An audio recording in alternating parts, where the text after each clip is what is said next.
Hey guys, Brandon here. Welcome back. In this video, I'm going to address crime in California and more significantly, what I propose we do to reduce crime in the Golden State.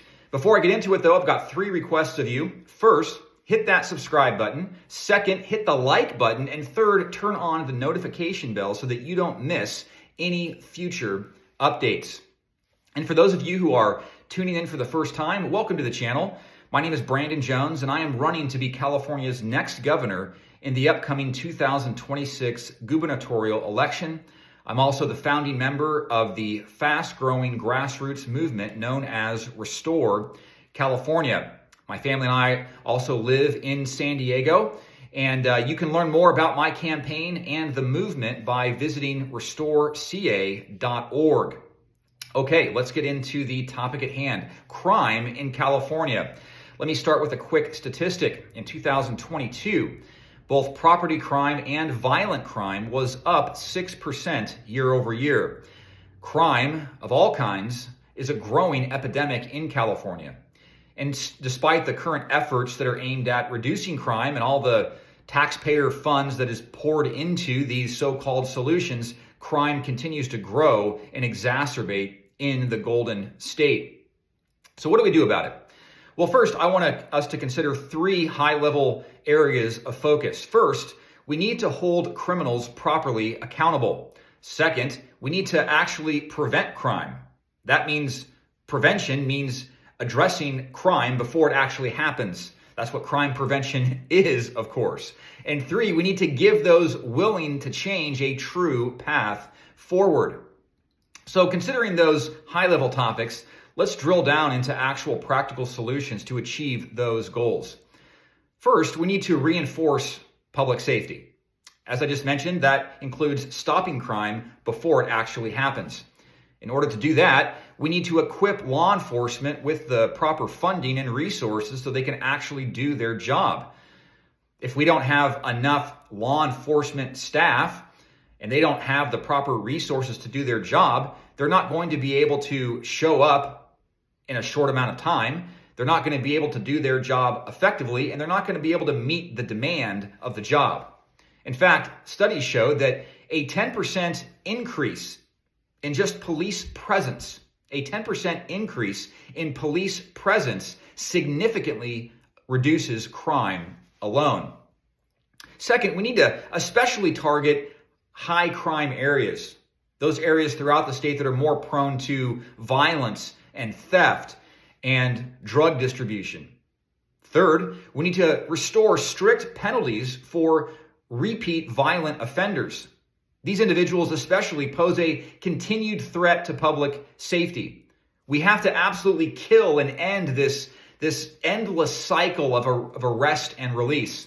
I'll tell you a quick story. A few months ago, I was taking my kids to school, and I dropped them off, and I was heading home, and I was at a traffic light, and there was literally a man waving a machete at the driver of the car in front of me. I called the police. They said, "Oh yeah, we arrest this guy every day, and then we have to release him, and he ends up right back out on the streets causing the same problem." This is the kind of book and release, arrest and release that has to end. So we need to hold criminals properly accountable.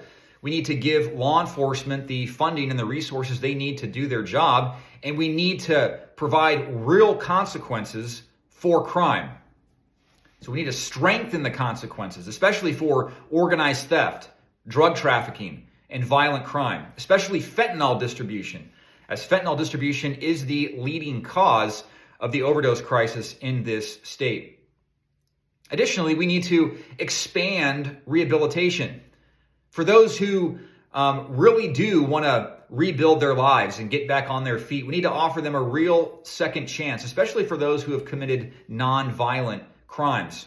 When somebody's been incarcerated, especially for a felony, and they get back out on the streets, even if they want to get their life back together, it becomes very difficult for them to find employment, and especially the kind of employment that allows them to be able to afford to live in California. And so it becomes much more likely that those individuals will return to a life of crime in order to meet their needs. We need to offer a real path forward for those who want to rebuild their lives. We need to do that through, one, offering proper drug treatment. Obviously, drug addiction and crime often go hand in hand. We need to offer counseling. We need to offer skill building programs. And studies show that if we do these things, drug treatment, counseling, offering real skill building programs, that we can reduce crime by 40%. 40%. We also need to expand court supervised treatment programs, especially for first-time nonviolent offenders, offering them a real chance to turn their lives around while keeping dangerous criminals off the streets. And additionally, we need to partner with small businesses. And this really speaks to my larger view of government, that government alone isn't the entity that solves all problems in and of itself. We need to partner. The government needs to partner with the private sector. We need to partner with small businesses. That's how you bring about real change, by uniting people. And that's the whole emphasis behind the Restore California movement. So we need to develop partnerships with businesses. To do what? Well, to provide job training, to provide employment opportunities for former offenders. This will help break this cycle of crime and dependency. We can incentivize small businesses to do this through tax breaks and through other incentives that give them a real reason to partner with us in this effort. Additionally, we need to reduce recidivism. We need to keep repeat offenders off the streets. And how do we do that? Well, we need to invest in transitional housing, mental health support, and vocational training so those re-entering society don't return to crime out of desperation. Additionally, we need to increase accountability for parole violations, ensuring those that are released early are monitored and given the structure they need to stay on track. And again, enforcing this idea of the government partnering with the private sector, we need to work with local organizations. To do what? To provide mentorship, to provide re-entry programs that help reduce the risk of individuals returning to criminal behavior. And building on that, we need to address the root causes of crime. And I've said this in other videos, folks, that so many of the issues that plague our state and that plague our nation is a breakdown of the family. That is the root cause. Everything else that we see, drug addiction, mental health, etc., even homelessness, is a symptomatic contributing factor that comes from the breakdown of the family. In fact, statistically, 85% of young males that are incarcerated come from single-parent households. So behind all of these policies and all these solutions must be, at the heart of it, a desire to be intentional about restoring the family unit. So when we talk about addressing the root cause of crime, that's where it's coming from. The breakdown of the family. We must restore the family unit. We need to expand access to education and youth programs, especially in at-risk communities, which statistically will cut future crime by up to 20%. We need to increase funding for addiction treatment and mental health services. And I've mentioned this before as well. And we need to empower communities through neighborhood watch and public safety initiatives. Again, this is all about partnering with the private sector, partnering with communities, partnering with individuals to take an active role in restoring our state. The answer doesn't just lie with more government and more taxpayer money. And that is why, again, I have started the Restore California movement. We need to leverage state and federal resources. This will help us to combat especially large-scale threats like human trafficking and organized crime. In fact, statistically, over 75% of targeted trafficking operations have been disrupted through these kinds of joint efforts. So state government needs to partner with local governments. It needs to partner with the private sector, communities, individuals. Together, we can accomplish much. but we must unite as the people of this state. So that, in a nutshell, is my solution for addressing crime. But I want to mention a few more things. If you would like a more comprehensive, more of a deeper dive, more of an exhaustive understanding of how I plan to address crime and the many other issues that plague California, my vision for this state, if you will, you can learn more by getting my book, California's Comeback. This is a book that I've recently authored. It's available on Amazon, or you can pick up a copy at one of our town hall events. If you'd like to come to an event, and I highly suggest that you do, it'll give us a chance to meet one-on-one, give you more of an understanding on my policy positions and the Restore California movement, and to just network with other like-minded Californians. You can go to restoreca.org, click on upcoming events, and register for an event near you. These events are completely free. They're family friendly, so bring your kids, bring your friends, bring your family. It's a great way for us to come together and unite as the people of California.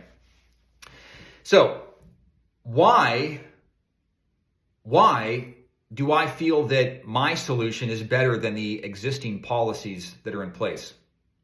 Well, some of the existing policies that are in place that I believe are dangerous and only further exacerbate crime, I'm not going to mention all of them, but the main one is Proposition 47.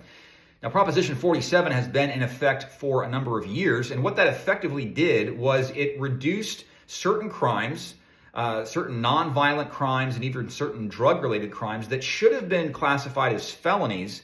It reclassified those crimes as misdemeanors, which essentially means that people could get away with theft. In fact, this may sound familiar to you, that if somebody went into a place of business or someone's residence and they stole something, and the value of what they stole was less than $950, virtually nothing would happen to them.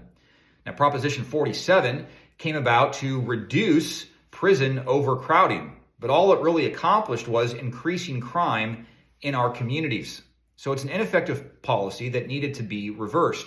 And so what happened? Well, a few years ago, the people of California rose up in a grassroots effort saying enough is enough. We want something done about crime. And in December of 2024, Proposition 36 became law. Proposition 36 undid a lot of Prop 47, properly classifying certain crimes that Prop 47 had reclassified as misdemeanors. It reclassified them back as felonies. So again, this is a prime example of the people of this state uniting, coming together to make real change happen. Proposition 36 is a prime example. It was not a top-down Sacramento-led initiative. It was an initiative by the people that brought about real, lasting change. My campaign supports Prop 36, and I think we need to build on Proposition 36 and other efforts like that. So I want to thank you for tuning in. That gives you a bit more of an understanding on what I propose as a solution to the crime in our state to significantly reduce crime in the short term. These solutions can be rolled out relatively quickly. We don't need decades in order to address this issue or any other issue in this state. I want to thank you for tuning in, and hopefully I'll see you on the campaign trail. God bless you. Bye for now.